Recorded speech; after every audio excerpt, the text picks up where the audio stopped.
말로 다 못하는 주 앞서 가며. 코로나19가 우리 일상의 삶을 바꿔놓았습니다. 코로나19를 계기로 해서 교회들도 온라인 예배를 준비한 교회와 그렇지 않은 교회들이 이렇게 이제 대비가 되는 그런 계기가 된 것 같습니다. 저희 교회도 이렇게 온라인 예배를 드리다 보니까 이렇게 리모델링 때 미리미리 이렇게 준비할 수 있게 된 것이 얼마나 감사한지 모르겠습니다. 우리가 이런 일이 없어야겠지만 이런 걸 볼 때마다 항상 미리 대비해야 된다 하는 것을 생각하게 됩니다. 앞으로도 마찬가지죠.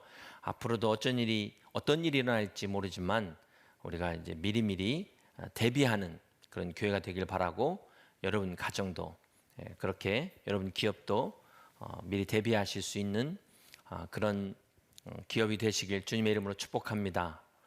언제까지 우리가 이 온라인 예배를 드려야 될지 참 답답하지만 지금도 수고하고 있는 우리 의료진들, 또 방역을 위해 쓰시는 분들을 생각해서 여러분들 힘내시고 또 기도해 주시길 바랍니다. 우리 목회자들이 전화로 열심히 신방하고 있는데요. 여러분 전화 다 받으셨죠? 네, 어려움 당하고 있는 우리 성도들 특별히 정말 안타까운 마음입니다. 우리 이분들 정말 힘내시라고 우리 목회자들이 이 성전을 지키면서 새벽마다 열심히 기도하고 있습니다.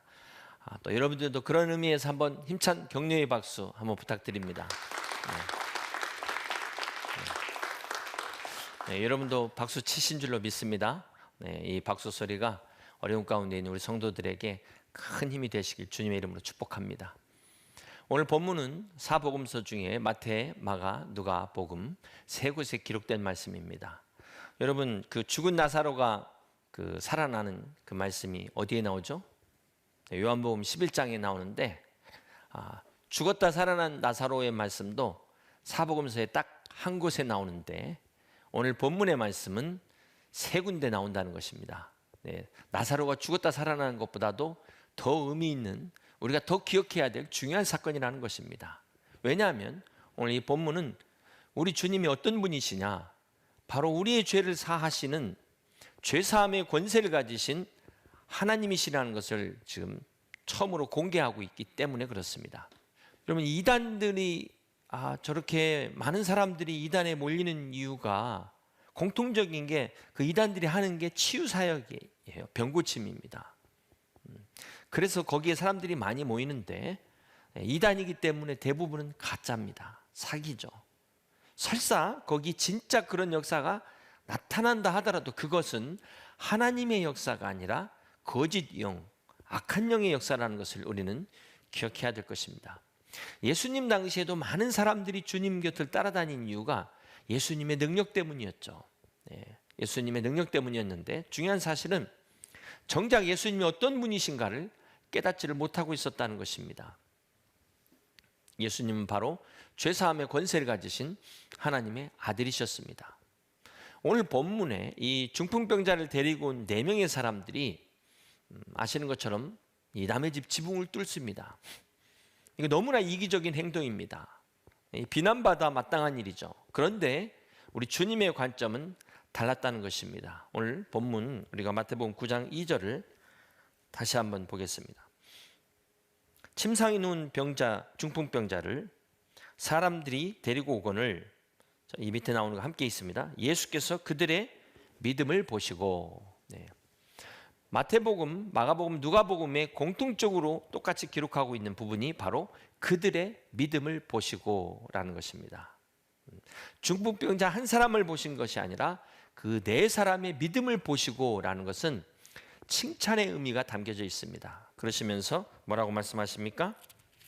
작은 자야 안심하라, 내 죄사함을 받았느니라, 이렇게 말씀하십니다. 자, 이 바람에 우리 예수님께서 이 신성모독이라는 죄까지 오해를 받으시는데 이렇게 말씀하신 이유가 뭘까요? 5절을 계속해서 보시면 내 죄사함을 받았느니라 하는 말과 일어나 걸어가라 하는 말 중에 어느 것이 쉽겠느냐? 여러분 어느 것이 쉬울까요? 죄사함 받았다, 중풍병자에게 일어나 걸어가라. 사실 다 어려운 말이죠. 이거는 인간이 할 수 있는 일이 아니기 때문에 그렇습니다. 그런데 만약 주님께서 그냥 중풍병자에게 일어나 걸어가라 라고만 이야기했다면 그 사람이 일어나 나가는 걸 보고 이게 어찌미냐 막 다들 놀라면서 잠잠했을 텐데, 주님께서 내 죄사함을 받았느니라 이렇게 말씀하시는 바람에 지금 이렇게 시비에 휘둘리게 된 거예요. 그럼에도 불구하고 이렇게 말씀하신 이유가 무엇이었을까?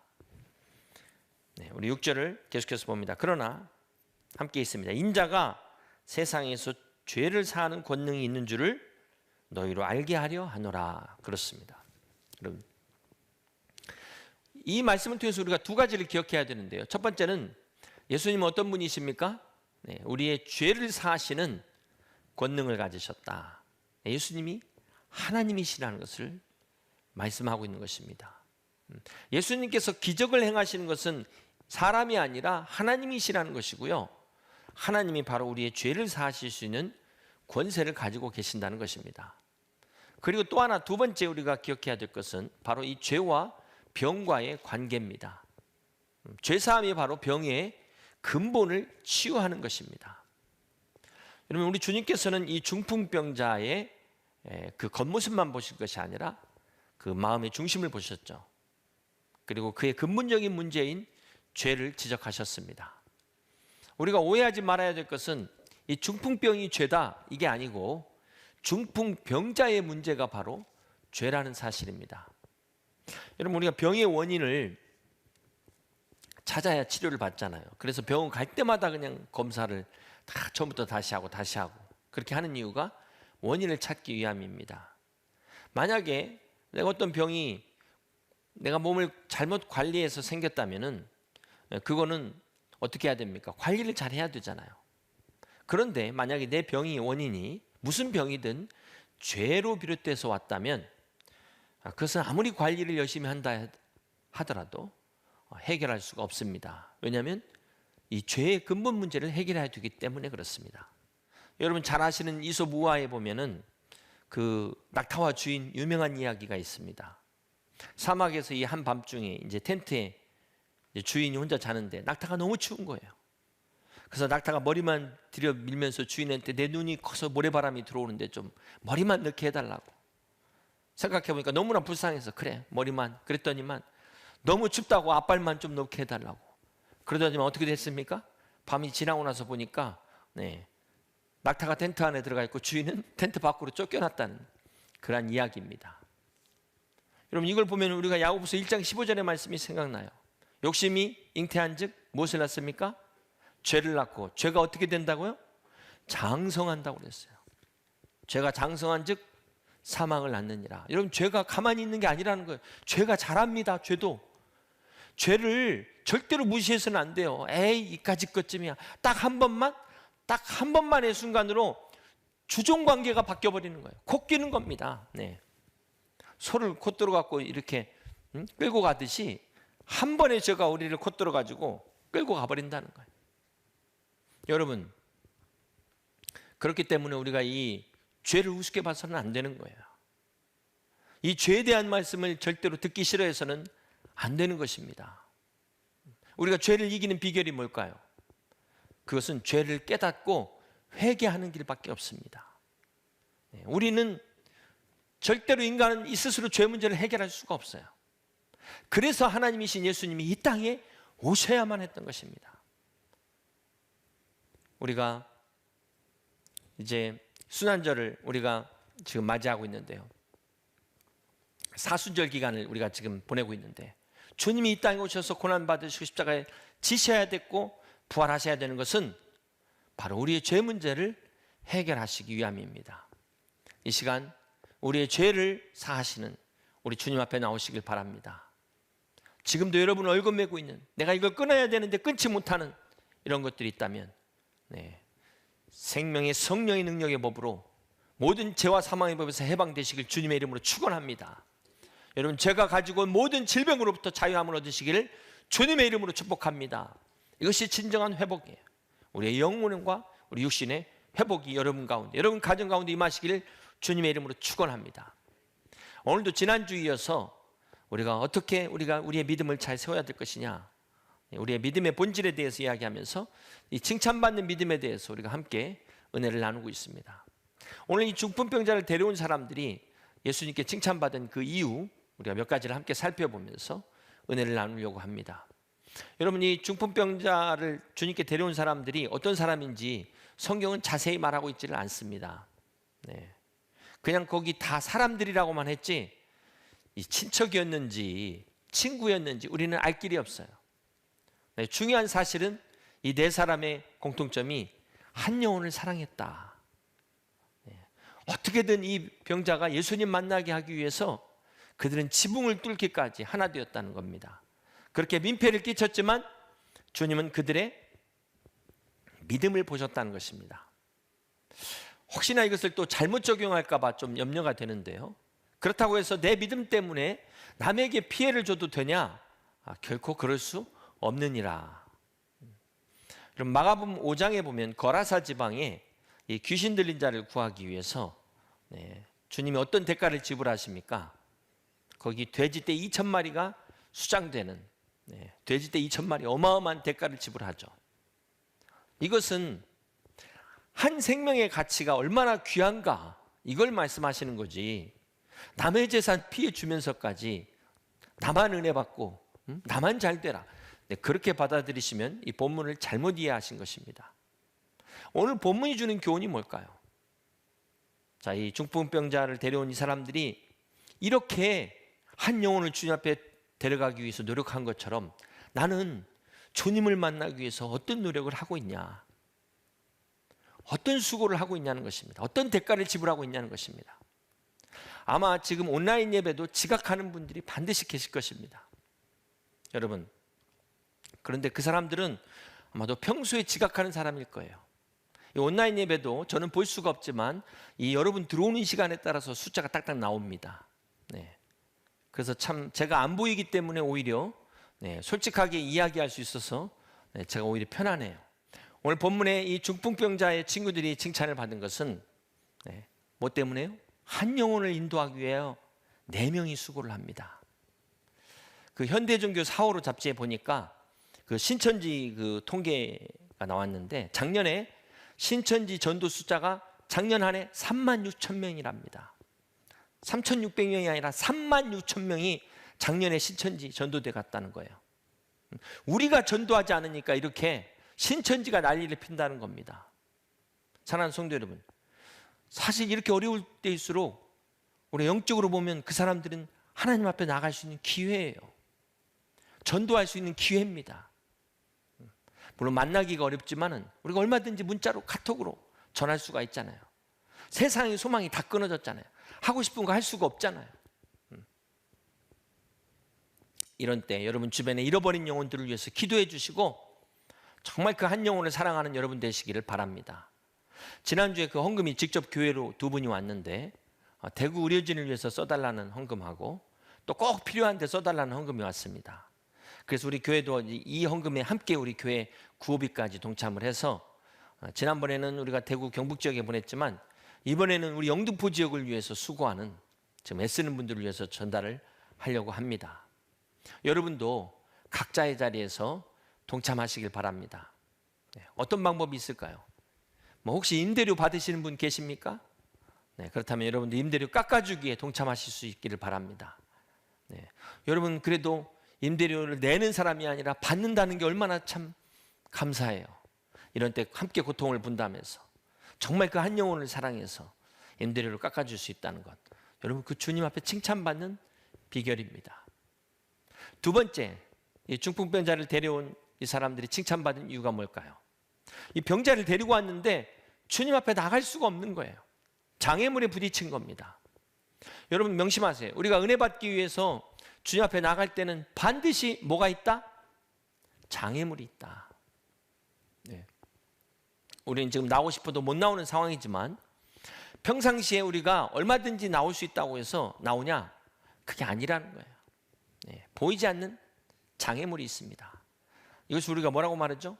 우리가 신앙생활 하는데 믿음을 갖는데 방해하는 것을 우리는 마귀다 그래요. 마귀. 근데 여러분 하나님이 사람을 통해 역사하듯이 마귀도 사람을 통해 역사합니다. 하나님이 우리를 사용하시잖아요. 자, 그렇다고 해서 우리가 하나님입니까? 아니죠. 마찬가지로 마귀도 사람을 이용합니다. 그렇다고 해서 그 사람이 마귀입니까?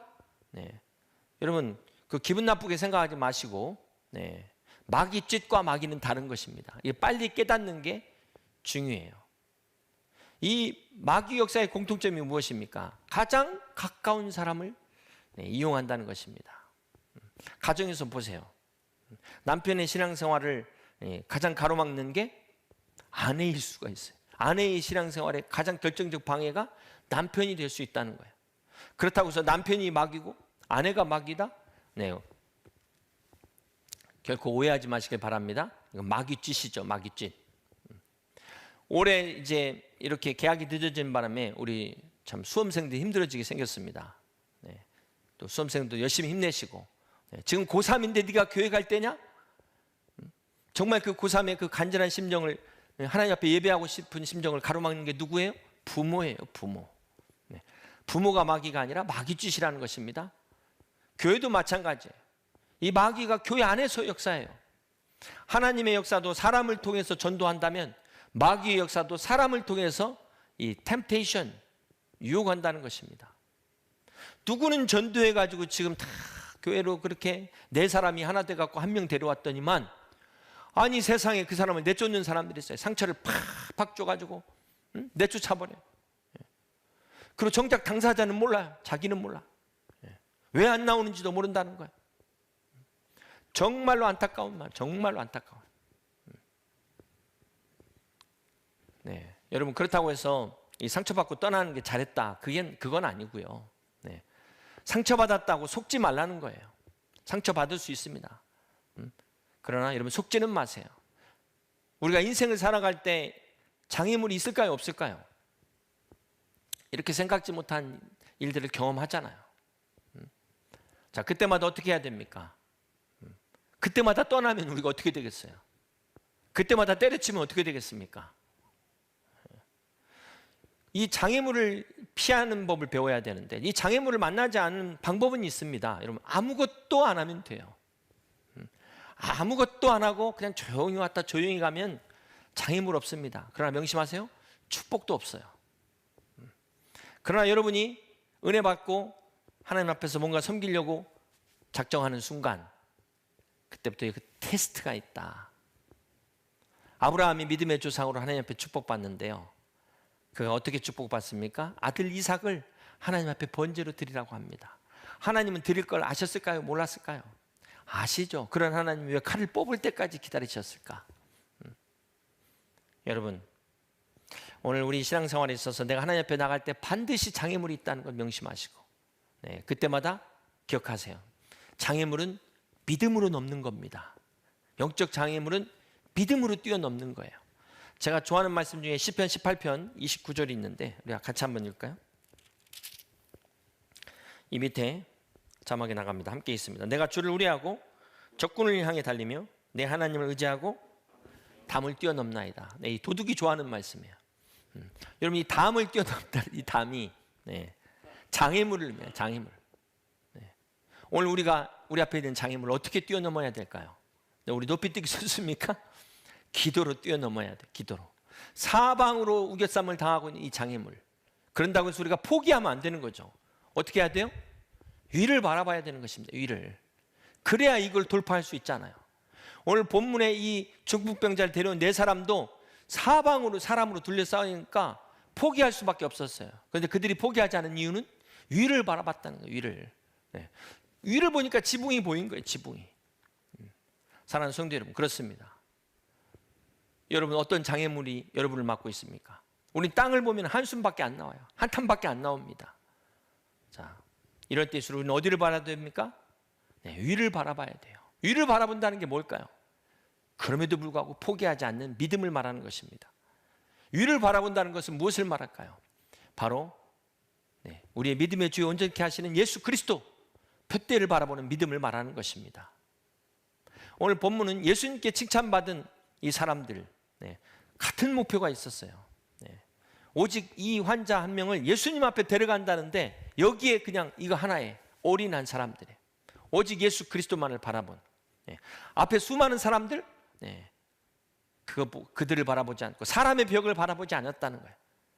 도저히 뚫을 수 없는 환경의 벽을 바라보지 않았다는 거예요. 그렇습니다.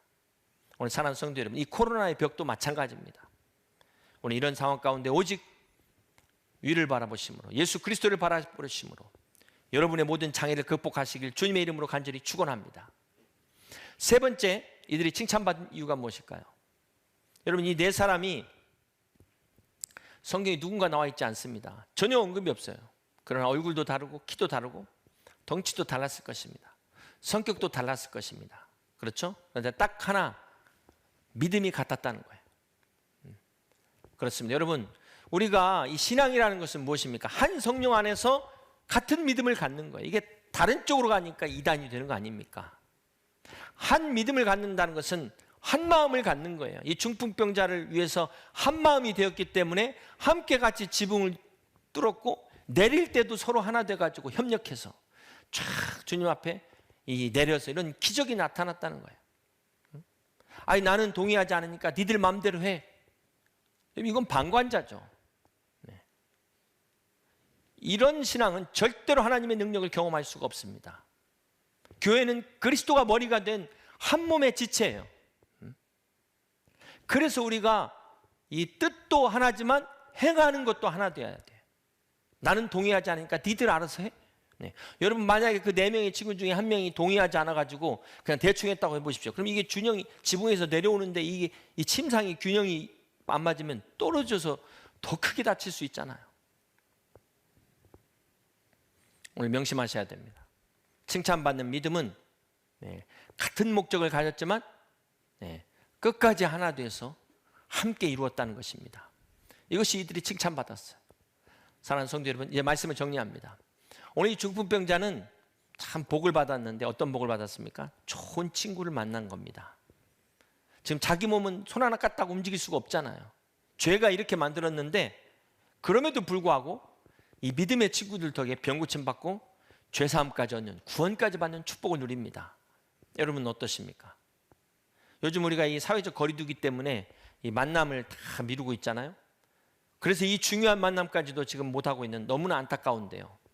그런가 하면은 또 이게 오히려 더 유익한 분도 있을 것 같아요. 평상시에 막 그 술 모임 자주 나가고 아니면 또 은혜를 까먹는 모임들 나가는 분, 죄 짓는 모임 혹시 나가시는 분 있다면 오히려 이런 기회가 더 낫지 않을까요? 차라리 안 만나니까. 그럼 교회도 마찬가지입니다. 교회는 둘 중에 하나예요. 이 중풍 병자가 나오든지, 이 병자 같은 사람들이 나오든지, 병자를 데리고 오든지, 둘 중에 하나입니다. 자, 이것을 위해서 내가 병자가 아니라면 어떻게? 내가 그들을 들고 올 수 있는 들것이 우리 손에 들려 있어야 된다는 것입니다. 사랑하는 성도 여러분, 칭찬받는 믿음은 어떤 믿음입니까? 나 하나 구원받고 나 하나 잘되고 축복받는 것이 아니라 정말 주님 앞에 혼자 나올 수 없어서 손 하나 까딱 못하는 그 어려운 이웃들, 정말 외로운 사람들, 그들을 들것에 실어서 들고 나올 수 있는 그 믿음이 칭찬받는 믿음입니다. 오늘 저와 여러분이 이런 믿음 되시길 주님의 이름으로 축복합니다. 또 모처럼 이렇게 가족들이 함께하는 시간, 여러분 정말 가정 예배를 통해서 진정으로 한 마음 한 믿음 되시고 기도를 통해서 우리 가족들을 다 주님 앞에 인도하시고 가정을 세우시는 우리 복된 여의도 침례교회 모든 성도님들이 되시기를 주님의 이름으로 축원합니다.